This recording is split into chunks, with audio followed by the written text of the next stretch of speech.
अस्सलामु अलैकुम। सहरी की शरई फजीलत। सहरी खाने से सुन्नत रसूल अदा होती है।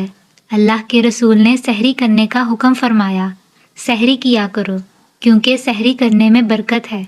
आपने फरमाया, अल्लाह ताला सहरी करने वालों पर रहमत नाजिल फरमाता है और उसके फरिश्ते उनके लिए दुआ करते हैं। हमारे और अहले किताब के रोज़े में फ़र्क सहरी खाने का है।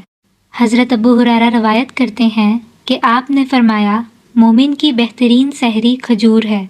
हज़रत अब्दुल्ला बिन अब्बास बयान करते हैं कि अल्लाह के रसूल ने फरमाया, अगर अल्लाह ने चाहा तो 3 आदमियों के खाने का कोई हिसाब नहीं होगा, शर्त ये कि उनका खाना हलाल हो, रोज़ेदार का, सहरी करने वाले का और मुजाहिद का।